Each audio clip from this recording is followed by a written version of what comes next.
Muchas gracias, Jesús. Bueno, yendo al grano inmediatamente. Esto de lo que voy a hablar parte de dos intereses muy distantes en el tiempo. El primero fue hace tanto tiempo que ya casi no me acuerdo, ¿no? Cuando era estudiante, una asignatura que había de arte hispanoamericano, yo hice un trabajo sobre las misiones jesuíticas en guaraníes y aquello me llamó realmente la atención. Francamente, jamás pensé que iba a poder ver esas misiones, ni se me pasó por la cabeza en su momento. Y ahí quedó. De esto, bueno, no le das más vueltas en principio. Pero el verano pasado estuve mucho tiempo en América y estuve en Bolivia. Y en Bolivia mi interés fue ir a las misiones, en este caso no guaraníes, pero también jesuíticas, las misiones de chiquitos que están en Bolivia, ¿no? Pero llegar allí es realmente heroico, porque, en fin, la carretera la están haciendo ahora, ¿no? Algún día a lo mejor la terminan y todas esas cosas, ¿no? Y la suma de estos dos intereses, o la suma de estos dos puntos de partida, pues me llevó bueno, cuando me propuso la directora de la Casa Colón, me propuso impartir una conferencia que si tenía un tema y tal, dije, pues mira, voy a hablar de las misiones jesuíticas guaraníes. Pero en la región, lo que se conoce como la Chiquitanía. Bien, lo primero que hay que hablar es, aunque sea brevemente, de la Compañía de Jesús, porque estas misiones, tanto en Paraguay como en Argentina, en Brasil y en Bolivia, como después iremos viendo, son todas misiones realizadas por la Compañía de Jesús. La Compañía de Jesús, como todo el mundo sabe, fue fundada por el español Ignacio de Loyola, la funda en 1534, muy poco después, solo 6 años después, el Papa Pablo III pues, dio por buena la fundación, y empezaron realmente a funcionar de una manera absolutamente impensable poco antes. En la actualidad, la Compañía de Jesús cuenta en unos 15.000 miembros, de los cuales 11.000 son padres, los otros 4 son legos. El noviciado, la preparación en la Compañía de Jesús es bastante largo hasta que pueden llegar a ser padres. Loyola fue canonizado en 1622 y fundó una compañía con unas características que eran propias de su actividad. Loyola había sido un militar, tuvo un percance bastante serio en la toma de Pamplona. Parece ser, bueno, no parece ser, sabemos que una bala de cañón pues le partió una pierna, dicen las malas lenguas que le pasó entre las dos piernas y no solamente se llevó de calle una, sino que afectó a otros órganos, digamos, que están un poco más arriba, ¿no? Lo cierto es que él fundó esta compañía y lo dice en la carta fundacional: todo el que quiera militar, que es un término evidentemente, pues valga la redundancia, militar, para Dios bajo el estandarte de la cruz en nuestra compañía es otro término militar, ¿no? Y bueno, esta compañía aparece en el momento oportuno, aparece en el momento en que los protestantes, entendamos por protestantes a todos los reformados, pues están acosando en cierta medida a la Iglesia Católica, que está retrocediendo, ¿no? La compañía, como una compañía que va a ser con características militares, no solo no va a retroceder, sino que va a ir al ataque. Va a ir realmente a ganar territorio perdido, y esto lo van a hacer bastante bien. Va a ser una fuerza literalmente de choque, una fuerza de choque que se ve en muchos aspectos porque, bueno, esto es la imagen de Ignacio de Loyola y la iglesia el Jesús, como quieran, en Roma. Y una de las cosas que van a hacer es, ante el repliegue que había tenido la Iglesia Católica respecto a las reliquias, porque los protestantes la estaban atacando, que aquello era poco menos que idolatría, pues los jesuitas van a decir que de eso nada, ¿no? Y van a implantar un culto a las reliquias extraordinario. Esto que tenemos aquí está en Valladolid, es la iglesia de San Miguel, San Miguel, San Julián y Santa Basilisa, ¿no?, que es el título de la parroquia, pues este es el altar de las reliquias en la sacristía, pero si vamos un poco más allá, a Villa García de Campos, a la Casa Procesa, pues las reliquias salen por todos los sitios. La compañía tenía los votos propios de cualquier orden religiosa: obediencia, pobreza y castidad, pero además añadieron otro: no solamente la obediencia a sus superiores, sino la obediencia al Papa directa, ¿no? Esto les va a dar realmente muchos problemas, como iremos un poco viendo. También es verdad que la compañía eliminó muchas obligaciones de otras órdenes, eliminó pues, el asistir al coro, los ayunos, o sea, toda una serie de obligaciones que tenían un carácter medieval y que de alguna manera pues, hacía poco operativas a estas otras órdenes. Como digo, la estructura es prácticamente una estructura militar, y dentro de esa estructura militar los jesuitas se van a caracterizar por tener una formación intelectual muy consistente, muy consistente. Esa formación previa que tienen cuando son legos es realmente muy seria, y tienen bueno, ellos lo conocen a sí mismos se tienen por muy formados, que es cierto, ¿no?, lo cual quita pues la soberbia intelectual que van a mostrar y que también les va a costar cara. Esta soberbia intelectual, el tener a cargo los principales centros de educación, tanto lo que podríamos llamar hoy secundaria como universitaria, pues esto va a forjar a gente dentro de los ideales jesuíticos y de la manera de pensar. Si a esto sumamos las envidias y que esa dependencia directa del Papa pues llegó a que en algunos momentos se pensara que estaban haciendo una especie de estado paralelo donde ellos podían estaban al margen, digamos, del rey, sino que ellos se escudaban en que ellos tenían que obedecer al Papa, pues fueron expulsados de casi todos los sitios. Se les expulsó de Francia, se les expulsó primero de Portugal, luego de Francia, de España, de Roma. El Papa, Gregorio XIV, pues acabó clausurando la orden, y en España han sido expulsados en 1767, en 1835, en 1932, o sea que la historia de expulsiones es grande, pero siempre vuelven. Bien, dicho esto, vamos a centrarnos en la acción misionera de los jesuitas en América. No fueron ni mucho menos los primeros en llegar allí, ya habían llegado franciscanos, dominicos, agustinos, mercedarios, pero cuando ellos llegan lo hacen con esta idea de vanguardia, de ir allí donde no se llegaba habitualmente, y desde luego llegaron con otras ideas. En 2 siglos los jesuitas fundaron en América, en la América hispana, en 2 siglos fundaron entre 150 y 200 misiones, o sea que la labor fue extraordinaria. En 1549, menos de una década después de que Pablo III aprobase la compañía, los jesuitas llegaron a Brasil, van a entrar por Brasil. Después se van a instalar en Perú y también al sur, de lo que ahora es Argentina, el norte de Argentina, perdón. Bien, aquí tenemos en este mapa, el de la derecha, marcados en color verde, creo que se puede ver, sí, color verde, pues tenemos lo más al sur, en verde, son las misiones jesuíticas de guaraníes, un poco más al norte, pero separadas las misiones de chiquitos y unidas, porque no hay prácticamente corte, las misiones de mojos.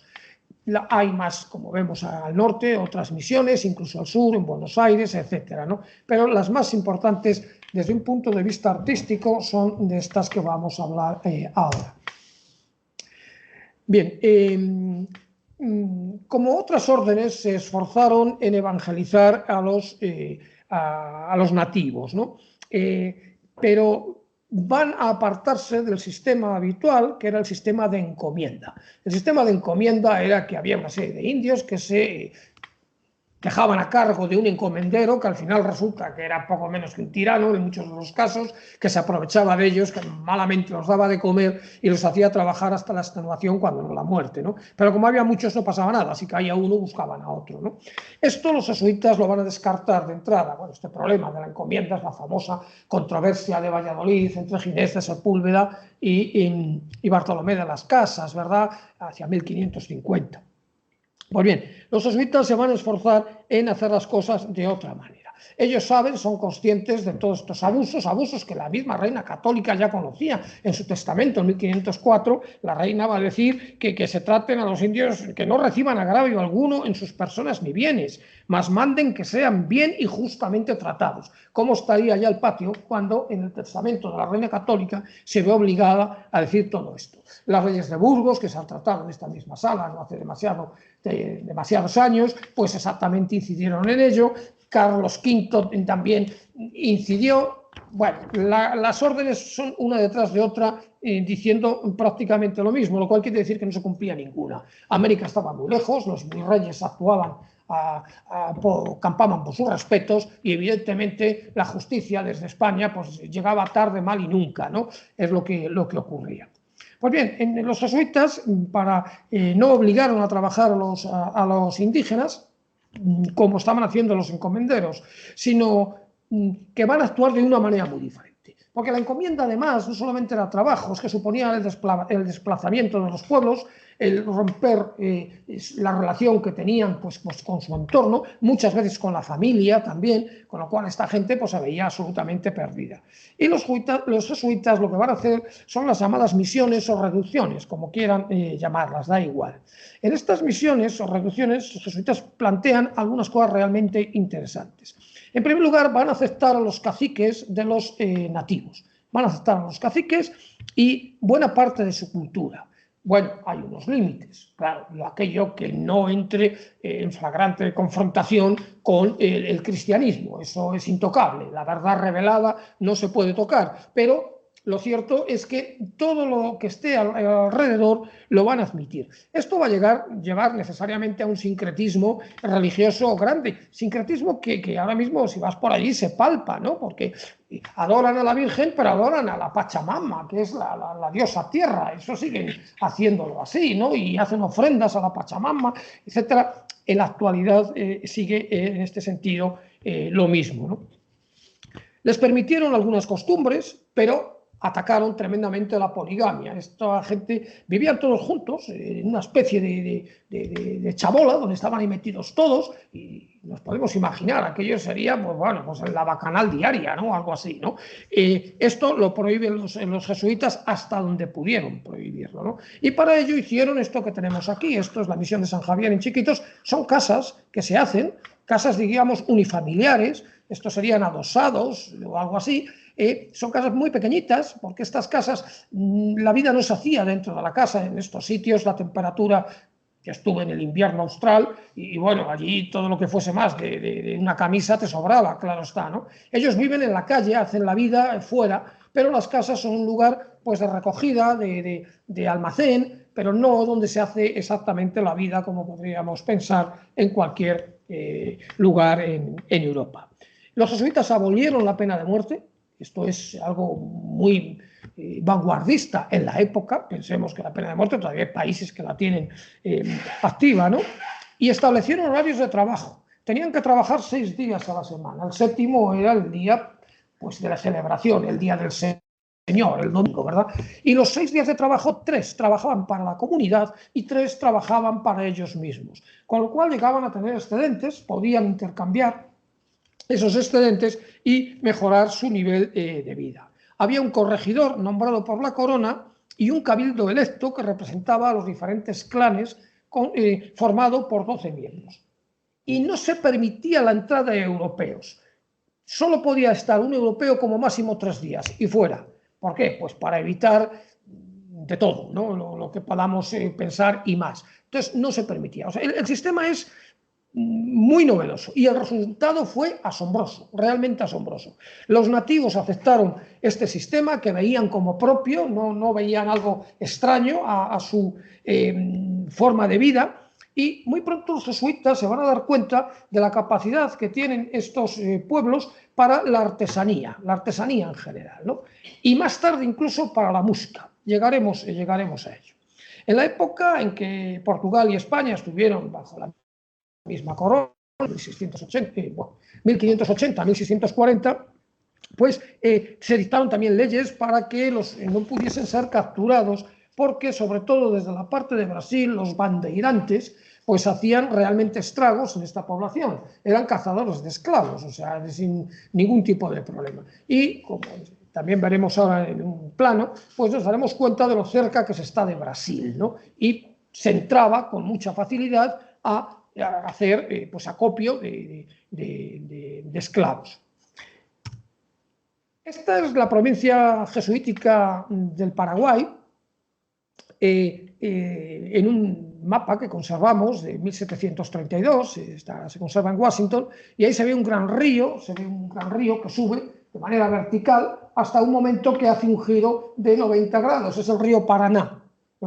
Por ahí entraron también con bastante facilidad pues los españoles. El río Paraná gira, como digo, 90 grados, se mete en lo que es Brasil, pero el río que va hacia el norte es el río Paraguay, que también es un río considerable, ¿no?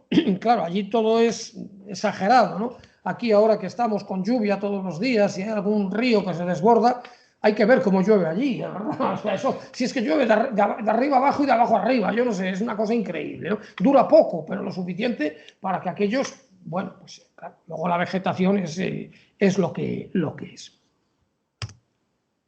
Aquí tengo marcados en 3 colores, en azul, las misiones del Paraguay, que en realidad no solamente son del Paraguay, porque también están actualmente en Brasil y en Argentina, pero es que las líneas de demarcación han cambiado hasta el siglo XX, han estado cambiando, ¿no? Y ahí he marcado con 2 rayas horizontales de color rojo 2 ciudades, la ciudad de Corrientes más al sur y Asunción, que es Paraguay. Lo que está al norte, que es donde nos vamos a fijar más, en rojo, la zona donde están las reducciones de la chiquitanía, de chiquitos, como quieran, y en verde sería la de Mojos. Ahora, continúa. Conservamos un plano extraordinario de una de estas misiones, la de la Candelaria. Esta es la única imagen que recuerdo de aquel trabajo que hice yo de estudiante. Pero claro, es que yo era estudiante en el siglo XIX, porque tú fuiste en el XVIII, ¿no? En el XV. Bien, pues este mapa es extraordinario por varias razones. A mí me llamó siempre muchísimo la atención. La disposición de todas las misiones es muy parecida a esta, ¿no? Hay una gran plaza rectangular que se va a utilizar pues, para desfiles, celebraciones litúrgicas. Aquí tenemos tenemos 4 cruces, a veces hay cruces, a veces hay posas para las famosas capillas de indios que tenemos aquí alrededor y una gran cruz que puede estar en un lado, en el centro, etc. A un lado tenemos la iglesia, que es la parte fundamental. La iglesia con un campanario que sirve no solo para llamar a misa, sino, pues, en fin, para otear y para darse cuenta si hay algún peligro, naturales, fuego, la llegada de animales salvajes o la llegada de los salvajes de los bandeirantes. O sea, me da igual, ¿no? Y también tenemos aquí, pues, el lugar donde estaban los talleres, donde trabajaban, y el cementerio. Hay que decir que solamente había un párroco y un coadjutor, nada más. O sea, se limitaba a todo lo que se pudiera la presencia de europeos para permitir que ellos hiciesen su vida. Las casas están colocadas de una manera regular, absolutamente, ¿no? Y esto tiene mucho interés porque no solamente era para, de alguna manera, frenar esa poligamia, sino que es mucho más difícil atacar esta ciudad que una sola choza comunal, ¿no? A la cual se puede rodear e inmediatamente ya tienes a todos, los has cogido. Aquí es muy difícil, hay que pasar de una a otra. Los que están más lejos podían pasar a las anteriores y esos esclavos pues tenían que ir casa a casa, ¿no? Pero no solamente hay ese interés, sino que aquí hay muchas cosas mezcladas, ninguna es un patrón exacto. Aquí se mezcla desde lo que nos dice Platón en la República sobre cómo tiene que ser una ciudad, se mezcla también con la ciudad de Dios de San Agustín, Se va a mezclar con la utopía de Tomás Moro, y se va a mezclar con todo lo que están proponiendo los tratadistas del Renacimiento y que llevan en cierta medida a cabo, ¿no? Pensemos la ciudad de Pienza, Corsignano, pensemos el ensanche que se hace de la ciudad de Ferrara en época de Hércules I, o Hércules Primo, como quieran. Pensemos en todas estas modificaciones renacentistas, pero no es una exactamente, o sea, se mezclan diferentes ideas. Es el plano de la Candelaria, la Candelaria que está junto al río Paraná. Hoy la Candelaria es una ciudad, un pueblecito muy pequeño, pero está muy próximo a otra ciudad que se llama Posadas, que ya es de mayor entidad. Todas estas casas, incluida la iglesia, se hacían de adobe, o tapial, madera, elementos que eran fáciles de encontrar, barro ahí para aburrir y madera pues también, ¿no? Pero se van a cubrir de tejas. O sea, la idea es que esto aguante. Bueno, haces esto, lo cubres simplemente con chamizo y al primer chaparrón se lo ha llevado de calle, ¿no? Entonces se va a cubrir con tejas. En las misiones de Paraguay, están muy mal, están muy arruinadas, ¿no? Esta es la misión de Santísima Trinidad en Paraguay, una misión que después se va en parte a construir o a reconstruir en piedra, pero que hoy está abandonada. Hay que decir que estas misiones hoy las vemos donde las vemos, pero la fundación normalmente no es el mismo sitio, se han ido moviendo en función de necesidades del crecimiento de la población. Bueno, construir en madera tampoco era muy complicado y se movían. Esta es la de la Santísima Trinidad, como digo, en Paraguay. Aquí tenemos lo que queda de la iglesia, que aunque se hizo en piedra, pues la han desmontado entera, y de las casas no queda prácticamente nada. Esto que tenemos aquí delante sería esa gran plaza, pero que hoy no es nada más que una parte que carece de sentido, vamos. O sea, o sabes de qué va esto o ni te lo imaginas que eso era la plaza, claro. Y esta otra, pues pone otro ejemplo, la de Jesús de Tarabangué, también en Paraguay. Pues vemos cómo está la iglesia, perdió la cubierta, pues adiós, se perdió absolutamente todo, ¿no? Bien, vamos a las misiones, a las que a mí me interesan especialmente, de mojos y de chiquitos, sobre todo las de chiquitos. En 1587 los jesuitas llegaron a la ciudad de Santa Cruz de la Sierra. Santa Cruz de la Sierra está aquí, Santa Cruz, pero Santa Cruz de la Sierra ha cambiado de ubicación al menos 3 veces. O sea, hoy está aquí, antes no estaba aquí. Entonces llegaron a donde estaba antes, que se ha ido moviendo también la ciudad de Santa Cruz de la Sierra. Y la ciudad fue fundada en 1561 por el capitán español Ñuflo de Chávez. Desde esta ciudad, que es la más próxima, chiquitos, habrá unos 150 kilómetros, pero sí te lleva tus 6 horas hacer ese trayecto, ¿eh? Y además, bueno, dando botes como si fueses un camello, vamos, aquello es una cosa tremenda, ¿no? Llegar hasta allí, ¿no? Pero bueno, sí, se puede hacer, ¿no? La primera fundación no se va a hacer desde Santa Cruz de la Sierra, se va a hacer desde mucho más lejos. Se va a hacer desde Tarija, que está bastante al sur de Santa Cruz, no está aquí puesta Tarija, bueno, pues está aquí abajo, ¿no? Tarija. Bien. El Mojos es una zona que ya está en la entrada a la selva, ¿no? Y entonces esto es una zona que se inunda continuamente y que se destruye todo lo que hay allí con mucha facilidad, porque la fuerza de la naturaleza es extraordinaria en esta zona. Esta es la misión de San Ignacio de Loyola, el Mojos, la iglesia de la misión, mejor dicho. Y como iremos viendo, pues son todas muy parecidas, la distribución es idéntica. Este es el interior de San Javier en Chiquitos. Son iglesias de 3 naves, hechas en madera todas, con una cubierta de madera de par y nudillo, con o sin almizate. El almizate es, aquí no hay almizate, el almizate es cuando la parte superior es plana, hay una pequeña parte que es plana, ¿no? Bueno, aquí no. Se hacen con madera. Estos son unos árboles que en Uruguay se conocen como urunday, en Paraguay, perdón, o tajibo, cuchi con diferentes nombres en Bolivia. Son árboles que crecen rectos totalmente, que alcanzan más de 20 metros, ¿no? Entonces se trabajan, y aquí los tenemos, esto es una sola pieza, o sea, no hay uniones, ¿no? ¿Cómo se hace?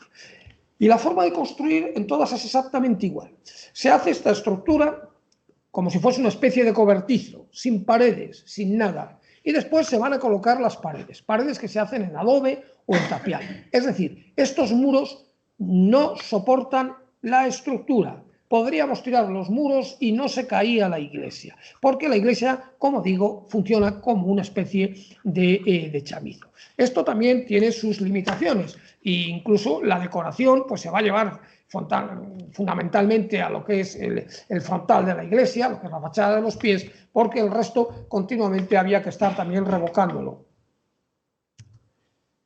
Son iglesias, como digo, de 3 naves. Y dices, bueno, pero aquí hay más cosas. Sí, porque estas iglesias son perípteras. Y si no son perípteras entera, porque en la parte de atrás, algunas sí, pero otras la parte de atrás termina plano.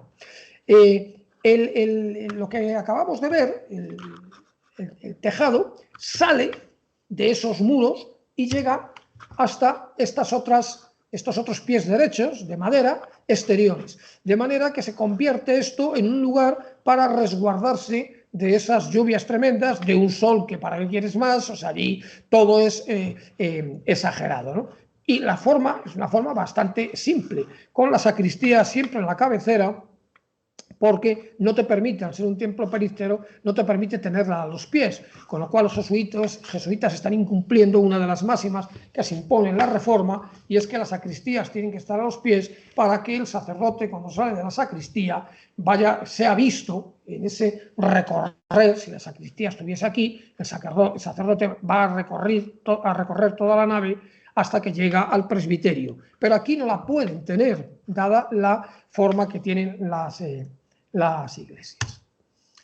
Aquí tenemos la iglesia de Concepción en Chiquitos, donde se puede ver, ahora de momento fijémonos solamente en esta forma de hacer la estructura, un tejado que sobresale hasta llegar a construir ese templo períptero, ese templo en el cual pues se pueden resguardar unos soportales, vamos, ¿no? Y toda la decoración se va a centrar en la fachada.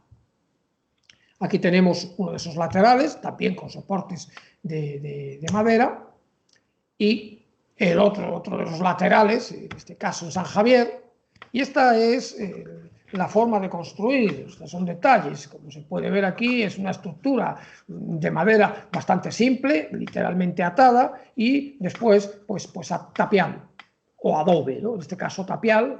La diferencia del adobe al tapial, como saben perfectamente, es que el adobe previamente se le ha metido en un molde y se le ha dejado secar, mientras que el tapial se echa ahí el barro y se deja secar ya una vez colocado, como si fuese pues un muro. Que esto, claro, aguanta lo que aguanta, porque el agua aquí hace estragos, ¿no? Que como golpee directamente hace estragos.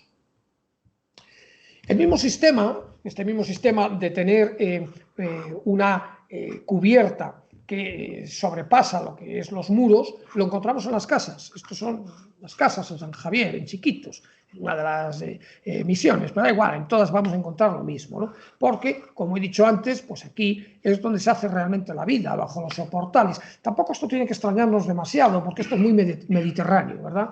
Desde el ágora griega, el foro romano y después nuestros soportales. En Valladolid tenemos soportales, pues unos cuantos, ¿verdad? ¿Por qué se les llama chiquitos?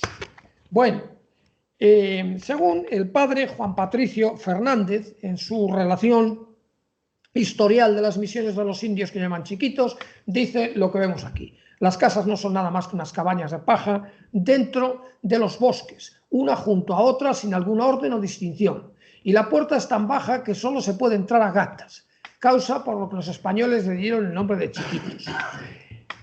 No eran especialmente de talla reducida, no eran pigmeos, ni mucho menos. El que tuviese las entradas muy pequeñas también era por protección sobre todo a los animales. Por allí hay pumas, jaguares, hay todo tipo de bichos que desde luego, pues si encuentran uno por el medio, se lo comen, ya está, ¿no?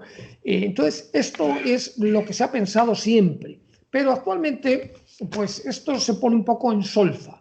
quizá esto sea una explicación a posteriori, porque hoy se entiende que hay un término guaraní que es tapuy miri, de manera que tapuy significa de manera despectiva, como los guaraníes llamaban a otros grupos, y era una manera despectiva, ¿no? Llamarle como los griegos llamaban bárbaros a todos aquellos que no hablaban griego, los llamaban bárbaros, ¿no? Pues tapuy es la forma despectiva y miri es pequeño. Entonces, parece ser, los lingüistas, que tapuy miri podría traducirse como pequeños esclavos y que en español se quitó de esclavo pequeños, chiquitos o algo por el estilo. Quédense con lo que quieran. Yo no sabría decirles y hoy por hoy no hay acuerdo ni de lejos para saber si es una manera o de otra. La chiquitanía, lo que se conoce como la chiquitanía, hay que tener en cuenta que Chiquitos es un etnónimo, ¿no? Que se va a convertir en un topónimo, pero todo lo que llamamos hoy chiquitanía, pues no habitaban solo los chiquitos, habitaban también otros grupos, ¿no? O sea, pero bueno, al final se amplía. Lo que tenemos aquí es un mapa en color rojo, naranja o más o menos. Se pueden ver algunas de estas misiones: San Javier, Concepción, San Miguel, Santa Ana, San Rafael y San José de Chiquitos, que son las que se han declarado Patrimonio de la Humanidad. Había más: San Ignacio, San Juan Bautista, Santo Corazón, Santiago, que son misiones que hoy están absolutamente destruidas, ¿no? Entonces no se pueden visitar, ¿no? Fíjense que Santa Cruz de la Sierra hasta aquí, 100 kilómetros, ¿verdad? De Santa Cruz de la Sierra hasta San Javier, pues no llega a 200 kilómetros. Me llevó más de 6 horas hacer este recorrido, ¿eh? Si no hay carretera. O sea, la están haciendo, dicen que la están haciendo, ¿no? Bueno, es que Bolivia es muy especial. Esto es un plano casi turístico, ¿no? Cómo estas pues, misiones estaban, la distancia entre ellas era de unos cuantos días a pie, claro, llegar de una a otra, ¿no? Y además, cuando se hacía una y crecía, cuando superaba los 3.000 habitantes, ya se separaba y hacían una nueva, ¿no? Empezó su construcción en la década de 1690, algunas se hicieron rapidísimamente y otras, como veremos, se van a hacer bastante después. Hay otro jesuita, el padre Martin Smith, 1694-1772, que este hombre llegó a Chiquitos en 1730. Ya había algunas fundadas por el padre José de Arce, que se habían fundado con anterioridad, pero cuando llega Martin Smith se produce una especie de revolución, porque a él se va a deber la iglesia de San Rafael, que es esta que tenemos aquí, a él se va a deber la iglesia de San Javier. Como ven, si no es por el rótulo, se pueden prácticamente confundir. Y él también, en este caso, junto con otro jesuita, el padre Messner, alguien dirá, bueno, ¿y por qué todos son alemanes? Pues sí, ya lo veremos. El padre Messner van a hacer la iglesia de Concepción, parece ser, ¿no? Lo realmente importante es que, bueno, Concepción y San Miguel de Chiquitos, otra de las iglesias, que son las que van a hacer en estos momentos. Al margen de estas, otra de las que es Patrimonio de la Humanidad es la iglesia de San José, que se dice que está hecha en piedra única y exclusivamente la fachada, todo lo demás no, pero bueno, algo hay, ¿no? Algo hay. El que se hiciese en piedra o no se hiciese en piedra depende de donde esté. Cuando están metidas ahí en la selva y no hay piedra, entonces lo que tienen es madera, pero no tienen piedra. Sin embargo, hay otros lugares donde la piedra pues, es más accesible y se puede construir en piedra. Esta es la iglesia de San José. Y esta otra iglesia, Santa Ana de Chiquitos, pues es una iglesia curiosa porque se va a hacer en el año... se va a fundar en 1755 la misión, pero la iglesia no se va a levantar hasta 1770-1780. ¿Y por qué esto es interesante? Porque los jesuitas han sido expulsados en 1767. O sea, para que veamos hasta qué punto arraigó este sistema que incluso con la expulsión de los jesuitas fueron expulsados de manera fulminante, vamos, o sea, como pillasen a un jesuita, vamos, no le iban a preguntar qué hacía, nos podemos imaginar lo que iba a ocurrir con él, ¿no? Y sin embargo, siguieron haciendo trabajando igual que lo que habían aprendido. Hasta ese punto, los nativos hicieron propio el sistema de las reducciones jesuíticas. Y esta iglesia, que tenemos aquí arriba, pues en cierta medida se parece a la que se utilizó en la película La Misión, esta película que fue tan nombrada, es del año 1986, de Roland Joffé, interpretada por Robert De Niro y Jeremy Irons. Aquí tenéis a Jeremy Irons en el momento que está haciendo cuando se está quemando y él sale con la custodia y todo acompañado de todos los guaraníes, se supone, bueno, no sé, de los que queráis, porque había tantos, ¿no? En todas estas misiones hay una cosa curiosa y es la torre campanario. La torre campanario nunca está adosada. Y no está adosada por una cuestión meramente práctica, porque esta torre, aunque nos parece aquí muy endeble, si la adosamos, como haya viento, la va a mover, y esto es tremendamente endeble también, ¿no? Puede tirar la iglesia, entonces se va a apartar. Tampoco esto es una cosa excepcional, sabemos, bueno, cualquiera lo conocerá, y cualquiera que haya ido de Italia, pues sabe que allí lo normal es que los campaniles no están adosados a la estructura de la iglesia. Esto ocurre en la famosa torre inclinada de Pisa, que es el campanile, pero también lo podemos encontrar en Florencia y en casi todos los sitios es lo que vamos a encontrar, ¿no?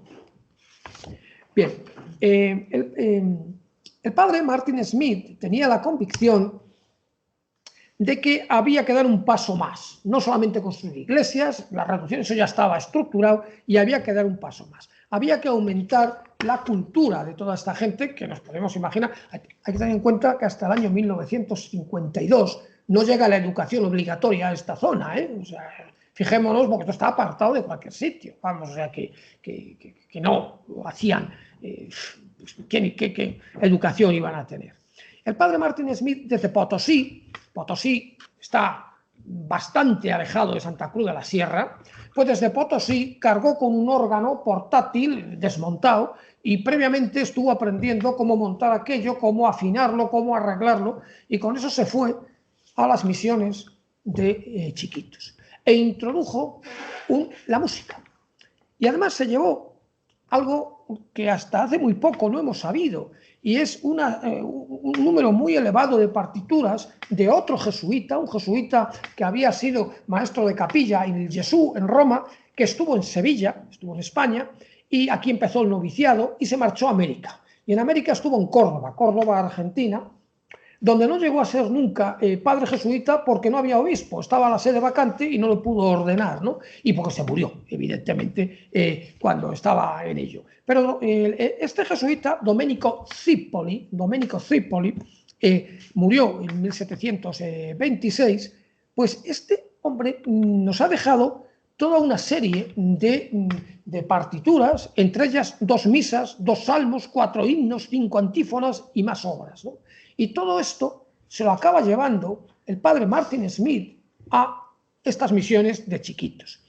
Cuando se hizo la película La Misión, en 1986, el autor de la música es el archifamoso compositor Ennio Morricone.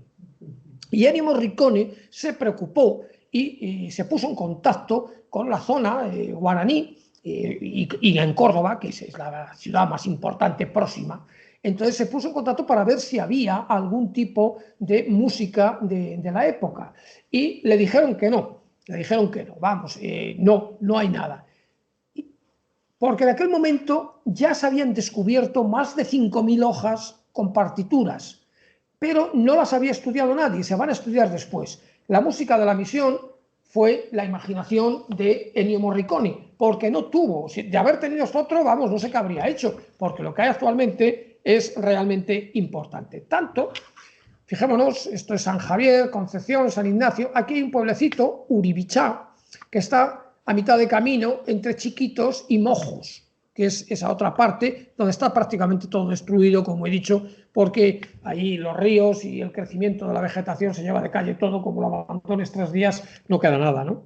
Pues en la ciudad de Urubichá, en una zona que se llama Guarayos, de una población de 7.000 habitantes, atención a lo que voy a decir, hay 2.100 violinistas de 7.000 habitantes. 2.100 violinistas. Evidentemente no piense uno que se va a encontrar allí a alguien tocando el violín como si fuese Paganini o Sarasate. No, vamos, los oyes y a veces dices, hombre, para un oído tan fino y tan exquisito como el de un europeo como yo, pues aquello no suena muy allá, ¿no? Pero da igual, también los hay buenos, ¿eh? Lo realmente importante es ese afán por la música. Y todas las partituras que en un momento se pensó que esas partituras son las que eran de Domenico Zipoli y eran copias, sí, han copiado muchas. Y otras las han escrito ellos. Pero la mayor parte desconoce, no sabe solfeo, pero sabe tocar. Ha aprendido de oído. Ha aprendido de oído. Bueno, esto es tan importante que desde el año 1996 hay una asociación Pro Arte y Cultura que hace de manera bienal, cada 2 años, pues un festival internacional de música renacentista y barroca en la zona.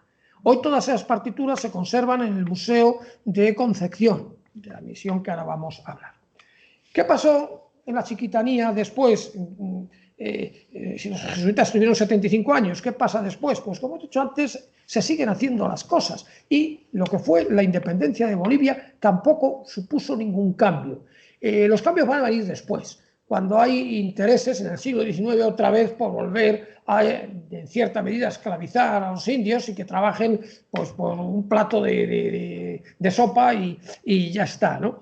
Pero, bueno, los jesuitas, a los que se les acusó en España, por ejemplo, de haber sido los instigadores del famoso motín de Esquilache, un año antes de su expulsión, había que buscar también alguna razón para expulsarlos, porque estaban expulsando de todos los sitios, como digo, el marqués de Pombal los expulsó de Portugal, el rey Luis XV de Francia. Bueno, el caso es que aquello fue tremendo, ¿no? Estas misiones han estado abandonadas mucho tiempo porque Bolivia es un sitio muy especial.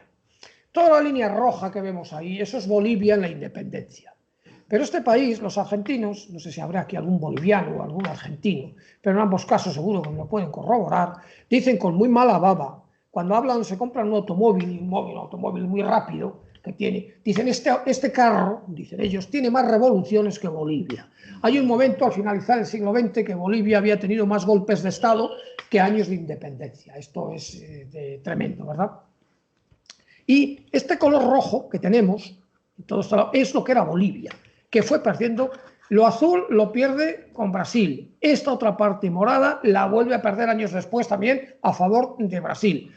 Chile, en la guerra famosa del Chaco, la guerra del Pacífico, quitó parte a Perú y les quitó una zona de extraordinaria importancia porque es la salida al mar, de manera que Bolivia, que ahora solamente esto que está aquí de color blanco, de color crema, no tiene salida al mar con lo que esto supone. Por abajo Argentina se llevó lo que pudo y en la década de 1930 se metieron en una guerra con Paraguay, y fíjense que Paraguay era muy pequeñito, en la guerra del Chaco, y todo lo que es el Chaco, 2/3 se quedó con ellos Paraguay. O sea que bueno, y como se metan en otro conflicto, pues estos pierden hasta la camisa, y porque bueno, es un país, como digo, bastante curioso, ¿no? Para que se hagan una idea, allí está el famoso salar de Uyuni, un salar que tiene una extensión como la provincia de Valladolid, es todo sal, ¿no? Y se dice que la mejor carretera de Bolivia es el salar de Uyuni, así que se puede imaginar cómo son el resto de todo lo que hay por allí, ¿no?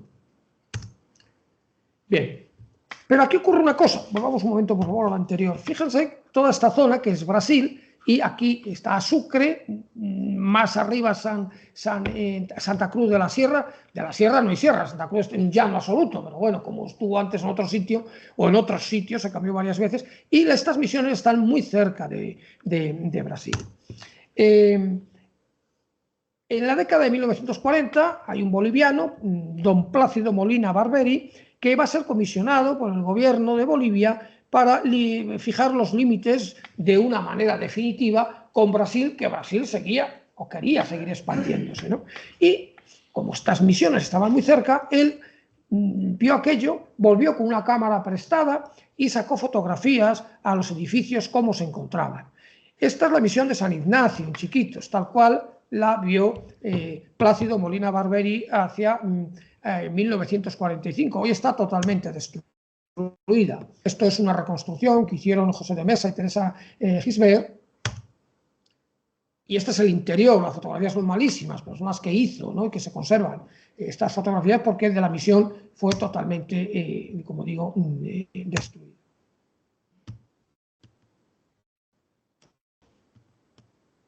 Ahora, tranquilo. No trabaja más él. Oh. Bien, este es el idéntica a todas las demás, como vemos. Tres con estos pies derechos, no se les puede llamar ni columnas ni pilares, sencillamente pies derechos, una cabecera desarrollada donde tiene una sacristía o a uno de los lados, ¿no? Pero aquí va a ocurrir algo extraordinario, y es que va a llegar a esta zona un jesuita también del ámbito alemán, o son alemanes o son suizos, la mayor parte suizos, pero todos de la Suiza alemana, ¿no? Y el que va a llegar se llama Alfred Pagner. Va a llegar en la década de 1950 acompañado ya por un camerógrafo. Y van a hacer un reportaje y se va a fijar en Chiquitos. Este jesuita, cuando regresa a Suiza, va a encargar al que entonces era un hermano lego, no era todavía padre, que se llama Hans Roth, que es este señor que tenemos aquí. Este es el busto de Hans Roth, y aquí representado, es el Museo de Concepción dedicado a Hans Roth, aquí representado como San Pablo, ¿no? Pues aquí tenemos a Hans Roth. Hans Roth era un arquitecto que había trabajado en la India para la Madre Teresa de Calcuta y que va a ir con un billete de ida y vuelta por 6 meses. Pero a los 6 meses desobedeció las órdenes de sus superiores y no regresó nunca. De hecho, acabó colgando los hábitos, no llegó a ser, como digo, sacerdote, pero colgó los hábitos, se casó con una enfermera alemana que había allí hizo su vida hasta que falleció. Falleció relativamente pronto porque era un fumador compulsivo y aunque le diagnosticaron 1000 veces que aquello le llevaba por mal camino, pues acabó matándolo. Hubo que, al final de su vida, ya muy, muy enfermo, lo llevaron a Austria, donde va a fallecer. Yo he tenido la suerte no de conocer a Hans Roth, que falleció al final de los 90, pero sí al que fue su mano derecha, que es este señor, Milton Villavicencio. Milton Villavicencio es, diríamos, el manitas, el hombre que realmente trabajaba la madera, que hacía todo aquello.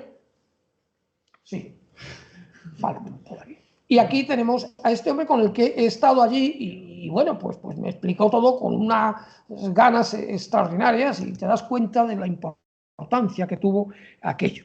Hans Roth empezó a restaurar estas iglesias, ¿no? Claro, hay que tener presente una cosa.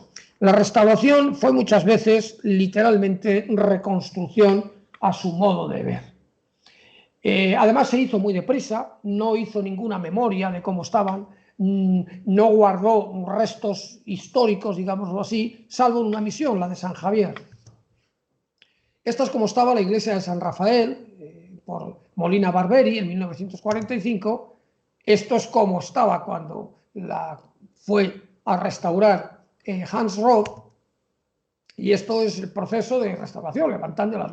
Hay que tener en cuenta que allí prácticamente no hay electricidad. En estos momentos la electricidad llegaba como 2 horas y por la noche. Tenían que trabajar pues, con machetes, con hachas, gazuelas, en fin, hacer con berbiquí, hacer agujeros, un trabajo brutal. Pero llegaron a estar implicadas en algún momento cerca de 200 personas en todo esto, ¿eh? La misión de Concepción, donde se encuentra el museo y donde se encuentra también pues, la mayor, todas las partituras, pues es esta, la planta, pero tenemos mejores fotos. Aquí tenemos la torre se la inventa totalmente Hans Roth, no había una parte sí, una parte no, o sea, se la inventa. Y ahí tenemos desde otro lado el interior, son iglesias muy amplias, estas iglesias, vista hacia los pies, el retablo, El retablo, pues, vamos, yo al verlo esto me produce risa, claro, cuando me acerqué a ello, ¿no? Pero bueno, después entiendes un poco qué es lo que hace esta gente. Todo esto había desaparecido. Ellos lo están haciendo, claro. Aquí nos hacen a un San Pablo, aquí cayéndose del caballo, no sé, con la manía de que San Pablo se cayó del caballo. Eso no sé por dónde sale, porque San Pablo, según los Hechos de los Apóstoles, se cayó y punto. No sabemos si iba a caballo, andando o en bicicleta. Pero bueno, eso no, último, en bicicleta creo que no iba. Pero bueno, ahí tenemos a San Pablo. La misión de Concepción, el gran patio donde estaba alrededor los talleres para trabajar, a veces ahí con la torre, el exterior, y este es el museo misional dedicado a Hans Roth. Ahí le tenemos.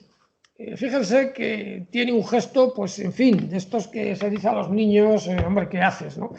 Pero es que por lo visto tenía esa manía, ¿no? Se debía introducir el dedo, vamos, hasta el cráneo directamente. Estaba todo el día con el dedo en la nariz, ¿no? Y por eso le hicieron esta imagen, este busto, ahí lo pone, Salón Hans Roth. Solo en San Javier tuvo un poco de cuidado a la hora de hacer la reconstrucción. Solo en San Javier. Que es esta San Javier. Tengo aquí diferentes fotos, ya vamos terminando. Y